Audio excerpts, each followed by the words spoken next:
శుక్లాం బ్రహ్మవిచారసారపరమామాద్యాం జగద్వ్యాపినీం వీణాపుస్తకధారిణీమభయదాం జాడ్యాంధకారాపకాం హస్తే స్ఫాటికమాలికాం విదధతీం పద్మాసనే సంస్థితాం వందే తాం పరమేశ్వరీం భగవతీం బుద్ధిప్రదాం శారదాం.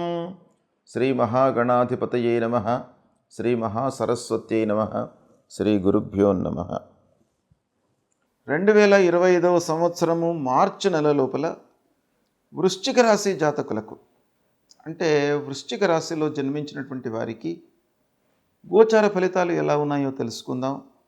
ముందుగా ఈ వృశ్చిక రాశిలో జన్మించినటువంటి వారికి ఈ నెలలో గ్రహస్థితి ఎలా ఉంది, ముఖ్యమైనటువంటి గ్రహాలు ఏ ఏ స్థానాలలో సంచరిస్తున్నాయి, వాటి యొక్క ఫలితాలు ఎలా ఉండబోతున్నాయి అనేటువంటి విషయాన్ని మనం చూసినట్టయితే, సూర్యుడు అర్ధాష్టమ పంచమ స్థానాలలో ప్రతికూలంగా సంచరిస్తున్నాడు. అంగారకుడు అష్టమ స్థానంలో సంచరిస్తున్నాడు. ఇది ప్రతికూలమైనటువంటి సంచారం. కుజాష్టమం. తర్వాత బుధుడు పంచమ స్థానంలో సామాన్యంగా ఉన్నాడు. గురువు సప్తమ స్థానంలో అనుకూలంగా ఉన్నాడు. శుక్రుడు పంచమ స్థానంలో అనుకూలంగా ఉన్నాడు. శనైశ్చరుడు అర్ధాష్టమ స్థానంలో ప్రతికూలంగా ఉన్నాడు వృశ్చిక రాశి వారికి. రాహువు పంచమ స్థానంలో ఉన్నాడు. కేతువు ఏకాదశ స్థానంలో అనుకూలంగా ఉన్నాడు. ఈ విధంగా గ్రహాల యొక్క సంచారము ఉంది ఈ మాసంలో. మనం ఓవరాల్గా చూసినట్టయితే సూర్యుడు, అంగారకుడు, శనైశ్చరుడు, రాహువు, ఈ 4 ప్రధానమైనటువంటి గ్రహాలు ప్రతికూలంగా సంచరిస్తున్నాయి. ఇంకొక పక్కన గురువు, శుక్రుడు, కేతువు ప్రబలంగా అనుకూలంగా ఉన్నారు. బుధుడు సామాన్యంగా ఉన్నాడు.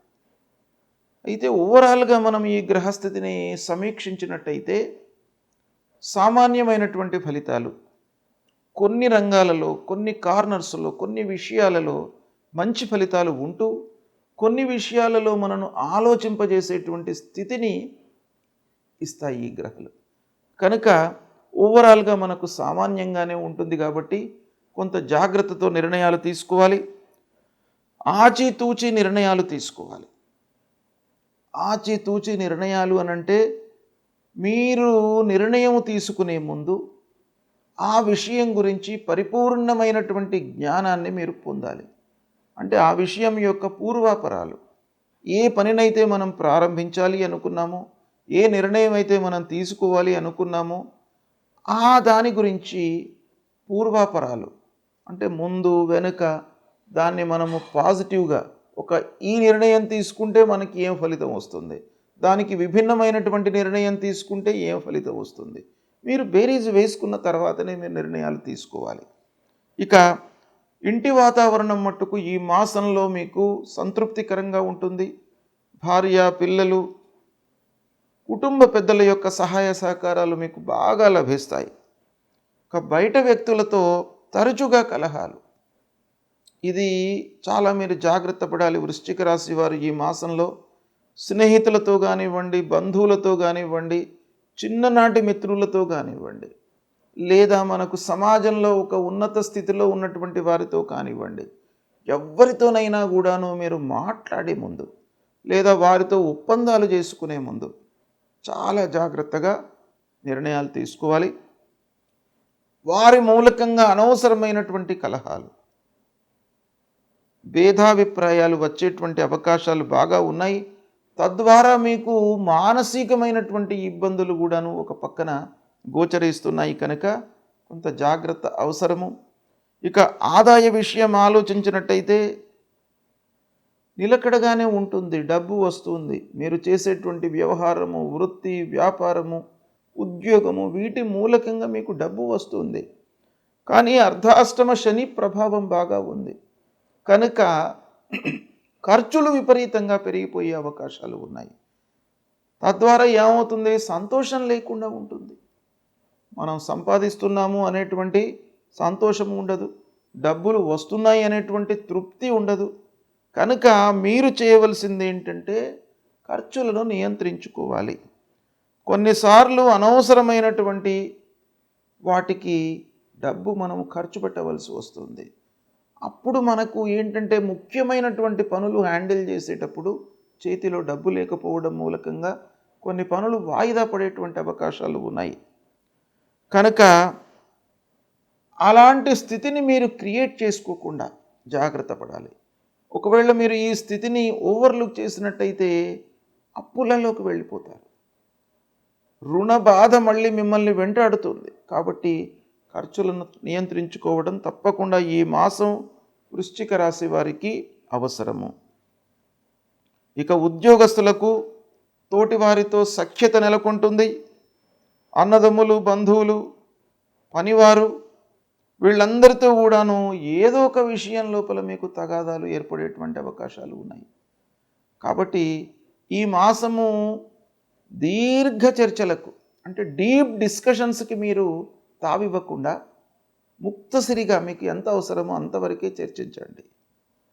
ఇక విద్యార్థులు మట్టుకు అనుకూలమైనటువంటి సమయం కనుక ఈ మాసం గురు భగవానుడి యొక్క అనుకూలత ఉంది, శుక్రుడి యొక్క అనుకూలత ఉంది. కాబట్టి మీకు విద్యార్థులకు ముఖ్యంగా చదువు ఈ నెల లోపల బాగా కొనసాగుతుంది. కనుక మీరు ఒక ప్రణాళిక వేసుకొని, ఒక ప్లాన్ వేసుకొని, ప్రోగ్రాం మూలకంగా మీరు వెళ్ళినట్టయితే చదువులో రాణించేటువంటి అవకాశాలు బాగా కనబడుతున్నాయి. మంచి అవకాశాలు వస్తాయి. మంచి సంస్థలలో మీరు ప్రవేశాన్ని పొందేటువంటి అవకాశం ఉంది. ఉన్నత విద్యకై బయటకు వెళ్ళడము, విదేశీ ప్రయాణాలు, అయితే ఆర్థికపరమైనటువంటి సమస్యలు ఒక పక్కన ఉండడం మూలకంగా కొన్ని విషయాలలో ముఖ్యమైనటువంటి పనులు, చదువు, వ్యవహారము ఇలాంటివి చేసేటప్పుడు కొంత ప్రతికూలత, ఆలస్యము, ఆటంకాలు ఎదురైనప్పటికీ చివరిగా మనకు సక్సెస్ కలిగేటువంటి అవకాశాలు ఉన్నాయి. కనుక మీరు దాన్ని వదిలిపెట్టకుండా విద్యార్థులు చదువు పైన బాగా కాన్సన్ట్రేట్ చేయండి. తప్పకుండా మీకు సత్ఫలితాలు కలుగుతాయి. ముఖ్యంగా క్రమశిక్షణ అనేటువంటిది ఈ మాసంలో మీకు చాలా అవసరం. క్రమశిక్షణతో ఉండండి. అంటే మీరు ఒక ప్లాన్ వేసుకోండి, ఆత్మావలోకనం చేసుకోండి. ప్రతినిత్యం కూడాను రాత్రిపూట పొద్దున్నుంచి నేను ఏమేం పని చేసినాను అని చెప్పేసి ఒక ఆత్మావలోకన చేసుకున్నట్టయితే మీకు రేపటి రోజు సక్సెస్కు మార్గదర్శకం అవుతుంది అది. కాబట్టి విద్యార్థులు ముఖ్యంగా క్రమశిక్షణతో ఒక ప్లానింగ్తో ఉండడము, వ్యాపారస్తులు కూడాను ఒక ప్రణాళికాయుతంగా పనులు చేయడం సక్సెస్కి కారణమవుతుంది. కాబట్టి తప్పకుండా నేను చెప్పినటువంటి వాటిపై మీరు ఫోకస్ పెట్టండి. ఇక వ్యాపారస్తులకు ఓవరాల్గా క్రయ విక్రయాలు లాభదాయకంగా ఉంటాయి. ప్రతి విషయం లోపల కూడాను మీరు పార్ట్నర్స్తో అందరితో కూడాను చర్చించి నిర్ణయాలు తీసుకుంటారు. తద్వారా మీరు మంచి ఫలితాలను పొందేటువంటి అవకాశాలు ఉన్నాయి. అయితే ఒక పక్కన మీకు మంచి ఫలితాలు ఉన్నాయి, కొన్ని విషయాలలో ప్రతికూలత ఉంది. కాబట్టి ఈ వృశ్చిక రాశి వారు ముఖ్యంగా ఈ మాసం ఏ గ్రహాలు మీకు ప్రతికూలంగా ఉన్నాయి అనేటువంటి విషయాన్ని మీరు ఐడెంటిఫై చేసి ఆ గ్రహాలకు మీరు పరిహారం చేసుకున్నట్టయితే ఆ గ్రహాల మూలకంగా మనకు సంభవించేటువంటి దుష్ప్రభావము దూరమవుతుంది. మంచి స్థానాలలో సంచరిస్తున్నటువంటి గ్రహాల మూలకంగా మంచి ఫలితాలు కలుగుతాయి. కనుక ఓవరాల్గా మనకు పరిహారాలు, దైవ దర్శనాల మూలకంగా మంచి జరిగే అవకాశాలే ఎక్కువగా ఉంటాయి. కాబట్టి పరిహారాలను, దైవ దర్శనాలను తప్పకుండా మీరు ప్లాన్ చేసుకొని చేయండి. అయితే ఈ విషయంలో ఈ మార్చి మాసంలో వృశ్చిక రాశి వారికి సూర్య భగవానుడు ముఖ్యంగా ఆరోగ్య ప్రదాత. అన్నింటికీ కూడాను ఆరోగ్యము మనకు చాలా ముఖ్యమైనటువంటి అంశం. ఆరోగ్య విషయంలో ఏమైనా తేడాలు వచ్చినట్టయితే, ఇబ్బందులు వచ్చినట్టయితే అన్ని రంగాలలో, అన్ని విషయాలలో మనకు ఇండైరెక్ట్గా ఎఫెక్ట్ ఇస్తుంది. కాబట్టి ప్రప్రథమంగా మీరు ఆరోగ్యాన్ని స్థిరంగా ఉంచుకోవడానికై ప్రయత్నాలు చేయండి. ప్రతినిత్యం కూడాను సూర్య భగవానుడికి నమస్కారం చేసుకోండి, అర్ఘ్య ప్రదానం చేయండి. అర్ధాష్టమ పంచమ స్థానాలలో సంచరిస్తున్నాడు కాబట్టి సూర్య భగవానుడి యొక్క అనుగ్రహం మీకు చాలా కావాలి. మూలమంత్రాన్ని జపించండి.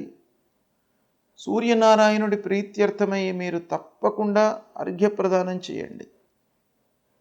ఒకవేళ మీకు అలవాటు ఉన్నట్టయితే ఈ గాయత్రి మంత్రాన్ని ప్రతినిత్యం కూడాను మీరు ఉపాసన చేయండి, జపించండి. తద్వారా మీ లోపల ఒక ఆత్మస్థైర్యము కలుగుతుంది, క్రమశిక్షణ పెరుగుతుంది. అంగారకుడు అష్టమ స్థానంలో ఉన్నాడు. అనవసరమైన వారితో గొడవలు, కలహాలు, వైరుధ్యాలు, గ్యాప్ ఏర్పడేటువంటి అవకాశాలు ఉంటాయి. అందున అష్టమ స్థానం కాబట్టి ఆకస్మికమైనటువంటివి మీరు అనుకోకుండా ఆ సమయంలో ఒక కోపంతో మీరు రియాక్ట్ అయ్యేటువంటి అవకాశాలు కలుగుతుంటాయి. కాబట్టి దాన్ని కట్టడి చేసుకోవడానికి సుబ్రహ్మణ్య స్వామిని కొలవండి. సుబ్రహ్మణ్య ప్రయాత స్తోత్రం, భుజంగ ప్రయాత స్తోత్రం ఉంది, దాన్ని మీరు ప్రతినిత్యం కూడాను పఠించండి. అంగారకుడికి సంబంధించిన మూల మంత్రాన్ని ప్రతినిత్యము చదువుకోండి. ముఖ్యంగా శనీశ్వరుడు ఈ మాసము చివరి వరకు అర్ధాష్టమ స్థానంలో ఉన్నాడు వృశ్చిక రాశి వారికి. కనుక ఆ శనీశ్వరుడు అర్ధాష్టమ స్థానంలో ఉండడం మూలకంగా కొంత మనకు ప్రశాంతత లేకుండా చేస్తాడు. అనవసరమైనటువంటి విషయాలపై మనసు పోవడము, తద్వారా మనకు శాంతి లేకపోవడము, అసంతృప్తి, వృధా ఖర్చులు ఇవన్నీ కూడాను ఇస్తాడు. కాబట్టి మీరు శనీశ్వరుడు ప్రీత్యర్థమై నవగ్రహ దేవాలయానికి వెళ్ళండి, ఆ శనికి పూజించండి. ఆంజనేయ స్వామి దేవాలయానికి వెళ్ళండి, ఆంజనేయ స్వామిని దర్శించుకొని హనుమాన్ చాలీసా పారాయణం చేయండి. అలాగే రాహు ప్రీత్యర్థమై అమ్మవారి దేవాలయానికి వెళ్ళండి, అమ్మవారిని కొలవండి.